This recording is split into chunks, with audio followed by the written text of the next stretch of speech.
In this video, I'll guide you through how to add an MX record in GoDaddy so your email can be delivered correctly to your domain. We'll go step by step, and by the end, you'll know exactly where to click and what each field means. So you're not just following instructions blindly, but actually understand what you're doing. First, start by logging into your GoDaddy account and opening your domain portfolio. This is where all the domains you own are listed. If you have multiple domains, take a second to make sure you're selecting the correct one, especially if different domains are used for different projects or email setups. Once you're in your domain portfolio, click on the specific domain name you want to manage. This will take you to the domain settings page for that domain. Here you'll see various options and information related to your domain.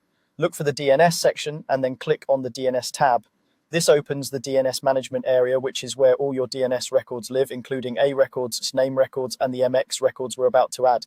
Now, in the DNS management page, find and click the Add New Record button. This is where you'll create a brand new DNS record. Don't worry if there are already several records listed. That's normal. Just focus on adding the new one you need for email. When the new record form opens, you'll be asked to enter several details. These values should come directly from your email hosting provider, so it's a good idea to have that information open in another tab or document. For the type, open the drop-down and select MX. MX stands for Mail Exchanger, and it tells the internet which mail server is responsible for handling email for your domain.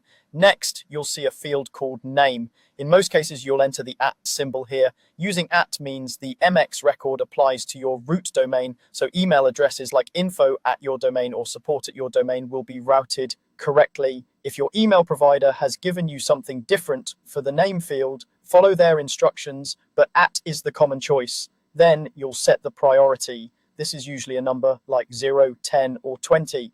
The important thing to remember is that lower numbers are tried first. So an MX record with priority 0 has a higher priority than one with 10.